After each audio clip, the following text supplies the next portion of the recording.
The Second World War and the recent conflict in the Persian Gulf have made perfectly clear the absolute necessity of air superiority in gaining the military victory. With that in mind, the U.S. Air Force and the U.S. Navy in 1986 awarded 2 preliminary competing contracts for the 21st Century Fighter, officially designated the Advanced Tactical Fighter, or the ATF. A totally awesome combat aircraft with twice the capability and power of today's top-of-the-line fighters. Vigorously competing for the title and some $64 billion worth of production contracts were 2 consortiums made up of the giants of the U.S. aerospace industry.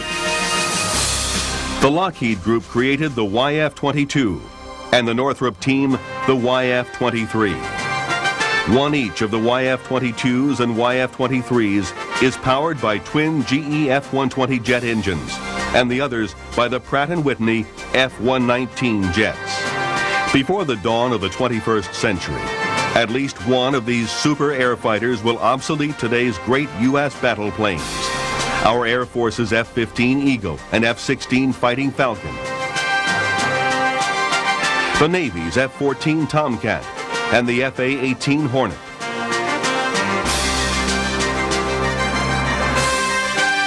And the best of the Russian fighters, the MiG-29 Fulcrum and Su-27 Flanker.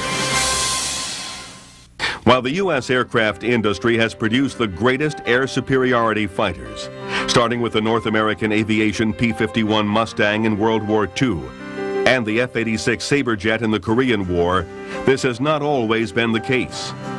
When the U.S. entered the First World War in 1917, we were relatively unprepared. Despite the fact that the airplane was invented in Dayton, Ohio by the Wright brothers, Wilbur and Orville, who first flew in 1903 over the sand dunes of Kitty Hawk, North Carolina.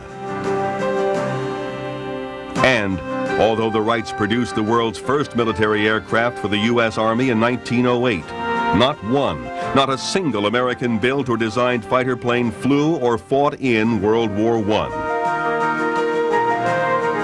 Before the U.S. entered the war, American volunteers in the French Lafayette Escadrille flew the early French Nieuport Scouts, models 11 and 17. As mentioned, the first fighters were called Scouts because they were originally employed for reconnaissance. 2 years later, when the U.S. entered the war, fledgling American Air Service pilots flew French Nieuport 28s and SPAD 13s.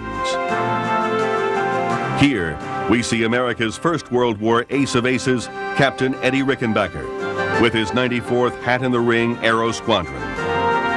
Other American aces, like Lieutenant George Vaughan and Captain Elliot White Springs, who trained and fought and flew with the British Royal Air Force and the predecessor, Royal Flying Corps, flew the legendary British Sopwith Camel and SE-5.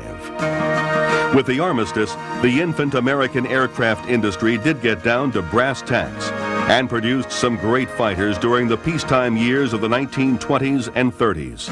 Among those were the Grumman F-2F and F-3F Navy fighters, the early Curtiss P-1, 3, 5, and 6 Army planes, and Boeing, which we know today as the great builder of multi-engine bombers and great civilian airliners, built the classic Army P-12 and Navy F-4B-4, and the revolutionary first all-metal low-wing monoplane fighter, the P-26 Pea-Shooter. The P stood for Pursuit. The Scouts were now Pursuit planes. They kept that title until after the Second World War, at which time they were designated F for Fighter, which remains to this day.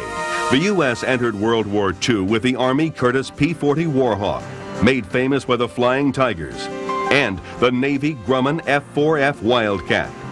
To better counter the Japanese Zero, Grumman brought out the improved F-6F Hellcat, which fought alongside the Vought F-4U Corsair. Best of the Army Air Force fighters were the Republic P-47 Thunderbolt, Lockheed P-38 Lightning, and topped by the great North American Aviation P-51 Mustang. 1950 saw the outbreak of the Korean War, the world's first jet war. North American Aviation's F-86 Sabre jets tangled with Russian-built MiG-15s over the 38th parallel and beat them to the tune of 10-1.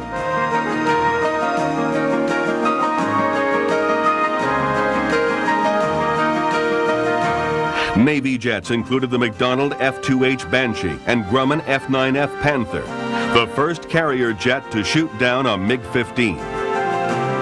American arms were tested once again over Vietnam in the mid-1960s and 70s. The principal American fighter was the McDonnell Douglas F-4 Phantom II, which was the mainstay of both the Air Force and the Navy. Few North Vietnamese MiG-17s, 19s, and 21s went aloft to challenge the U.S. forces, and Phantoms and Republic F-105 Thunder Chiefs ruled the sky.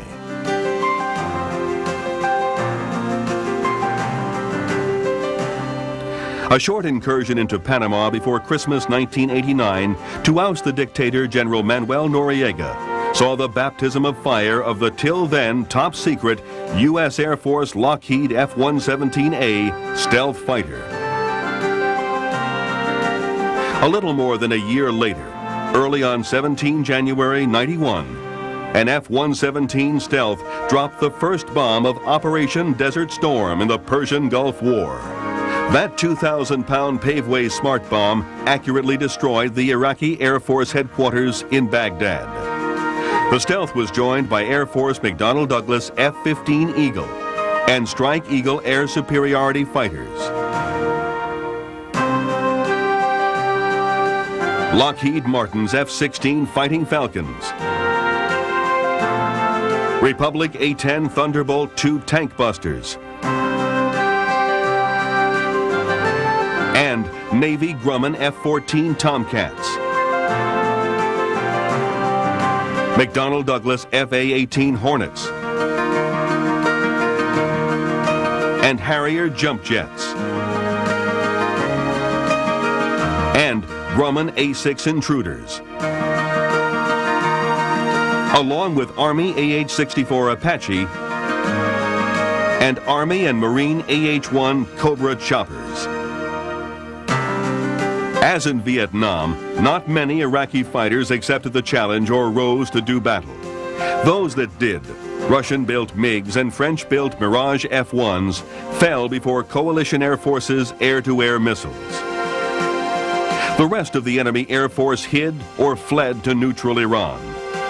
Following a 100-hour ground war, the ceasefire took place on 28 February 91. Our Desert Storm aircraft are the fighters we have today. But what about tomorrow, the future, the 21st century? I'd like to talk for a moment about why we're developing a new fighter at this time. There's probably not a person in this room or in the reach of your television cameras who isn't aware of the contribution of stealth to our success in Desert Storm. In that case, it was a bombing capability that we were seeing in action.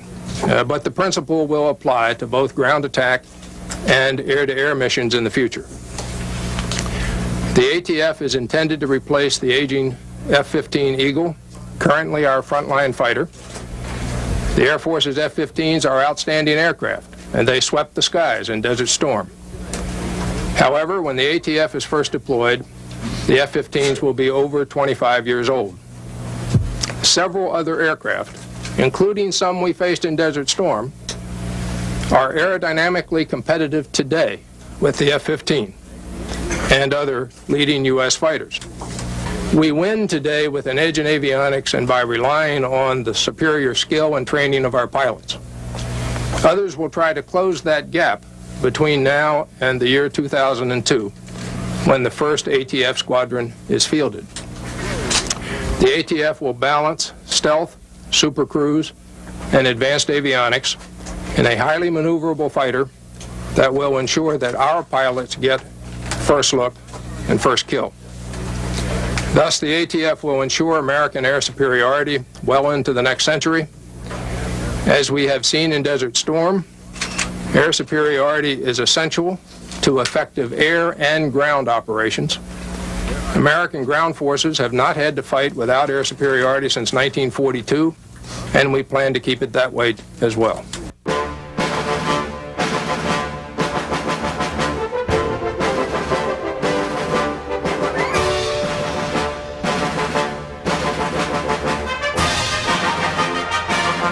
The Advanced Tactical Fighter, or ATF, is being developed to counter the increasing sophistication and threat of hostile air superiority forces around the world.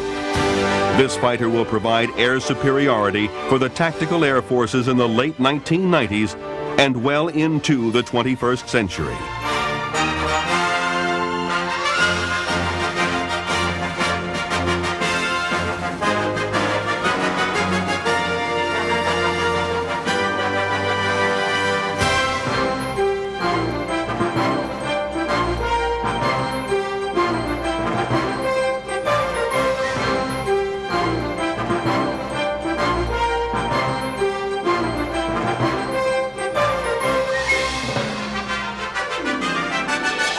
Its predecessors, the F-15 Eagle, entered the Air Force inventory in 1975 and will be 25 years old by the time the first ATF becomes operational.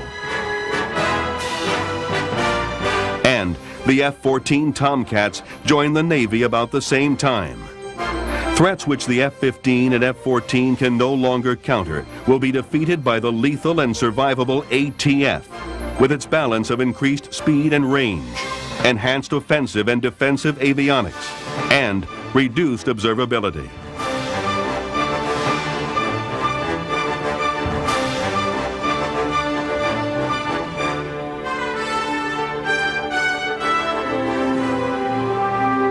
Emphasis on reliability, maintainability, and other effectiveness factors will keep the fighter flying in the harshest combat conditions with quick combat servicing.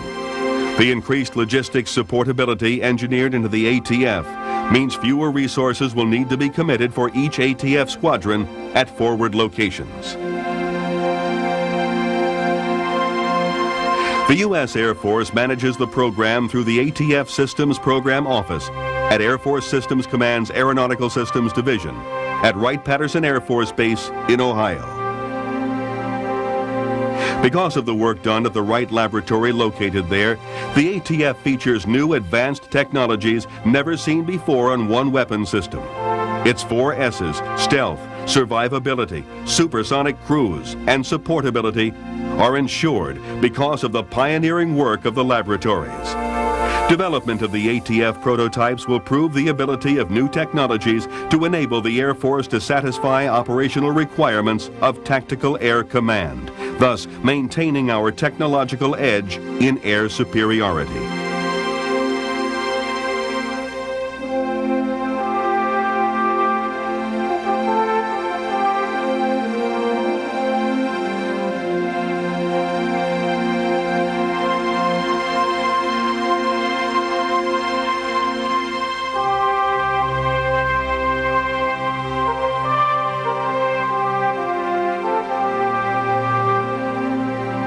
The Navy has also participated in the Demonstration Validation, or DEMVAL program, to develop a Navy variant called the NATF, or Navy Advanced Tactical Fighter, suitable for deployment from aircraft carriers to replace the formidable F-14 Tomcat. The services are taking advantage of the resulting opportunities to share design elements where the differing Air Force and Navy missions permit. For example, the services are seeking commonality in engines, avionics, materials, and subsystems.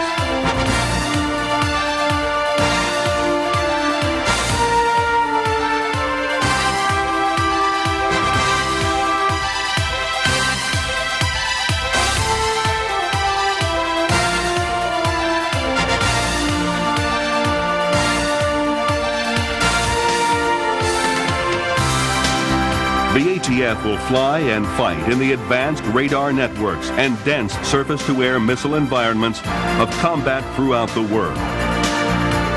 It will use a first look, first shot, first kill capability to detect and destroy enemy fighters of today and tomorrow. The 2 competing prime weapon system contractor teams for the ATF were headed by Lockheed Aeronautical Systems Company in Burbank, California, and Northrop Corporation in Hawthorne, California.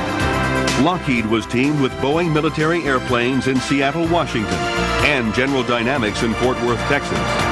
Northrop was teamed with McDonnell Aircraft Company in St. Louis, Missouri.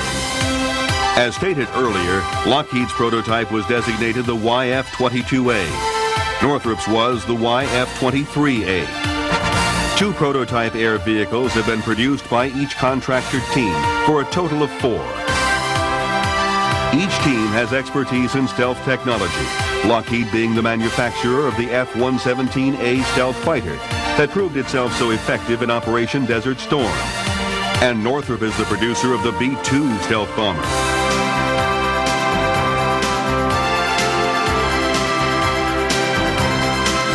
In addition, through the years, each consortium has manufactured a long, impressive list of great fighting aircraft. Lockheed made the P-38 Lightning of World War II fame, and the F-80 Shooting Star, America's first jet fighter for the Korean War. Along with the C-130 Hercules and the giant transports, the C-141 Starlifter, and C-5 Galaxy, and the super reconnaissance spy planes, the U-2, TR-1, and SR-71.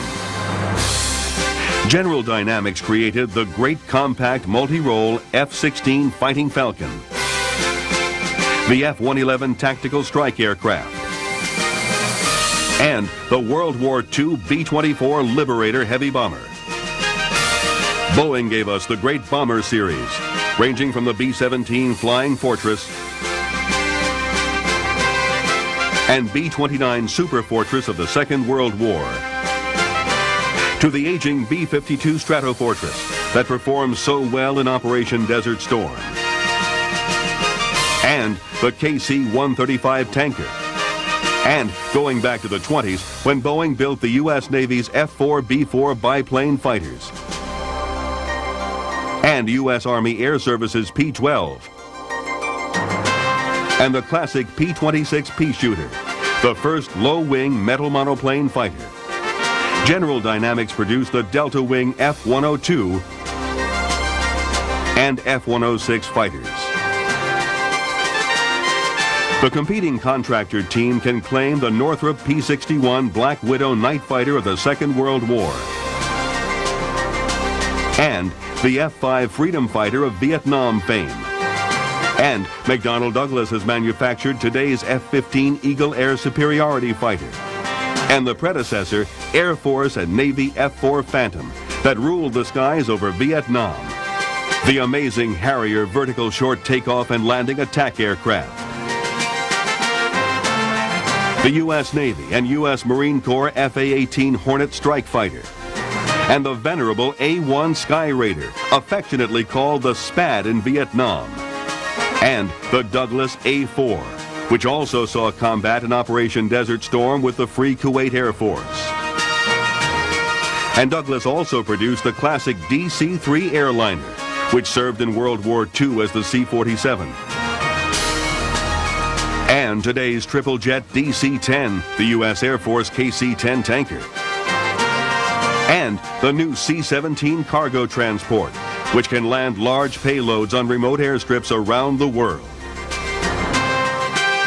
Reliability and maintainability have joined the traditional factors of cost, schedule, and operational performance when we measure the success of a weapon system. The Advanced Tactical Fighter Development Team sought to double the reliability of today's best fighters and to simplify the maintenance workload of ground crews. These goals promise reduced manpower and logistics requirements and fewer airlift sorties to equip and maintain forward-based ATFs.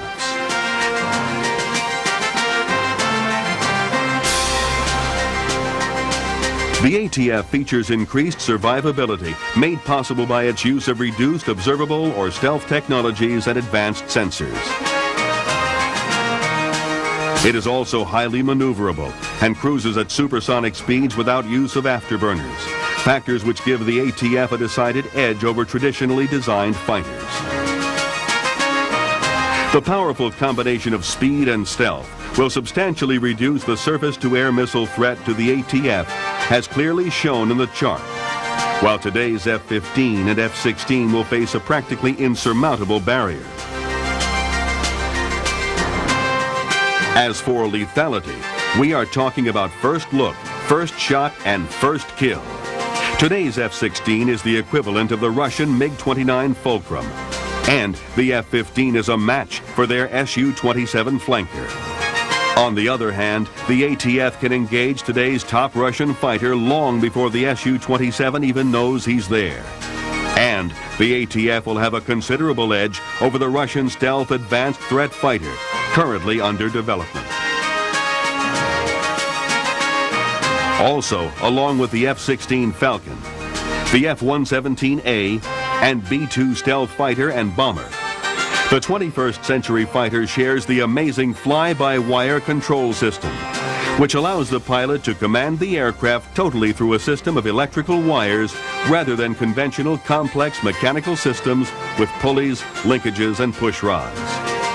This new generation of avionics is one of the factors that allows a single ATF pilot to handle the heavy workload of a two-man fighter crew.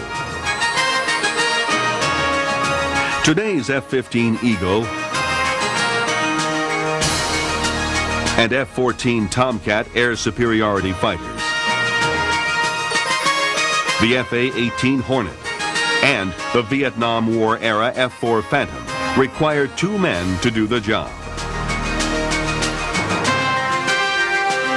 Designers of ATF avionics are also using technologies such as VHSIC, or Very High-Speed Integrated Circuits, in the development of advanced data processors.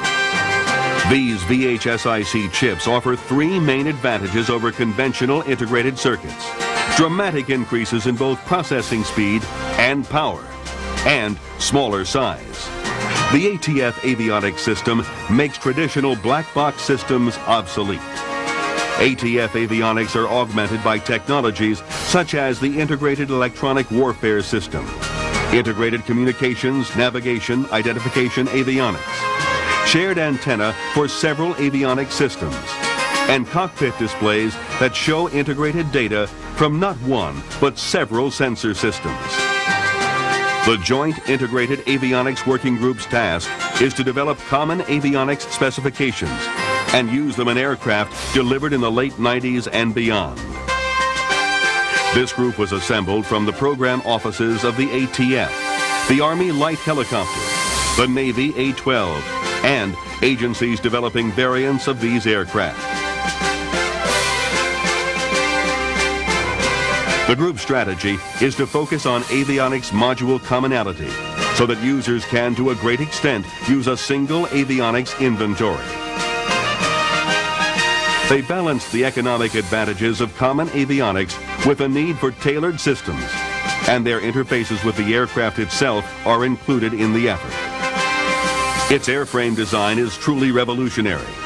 The ATF has greater cruise efficiency and superior handling characteristics compared to most of today's fighters. Fiber optics, advanced aerodynamic designs, and digital flight controls contribute to the increased flight capabilities. The airframe is lighter because of extensive use of high-strength, low-weight composite materials. The ATF engines propel the 21st century fighter at supersonic cruise speeds without using afterburners, a revolutionary capability. ATF engines have two-dimensional convergent revolutionary maneuverability and are able to vector thrust to 20 degrees. As for weapons, the advanced tactical fighter carries a full complement of medium and short-range air-to-air armament, including the AIM-120 Advanced Medium-Range Air-to-Air Missile, or AMRAAM, and the AIM-9 Sidewinder.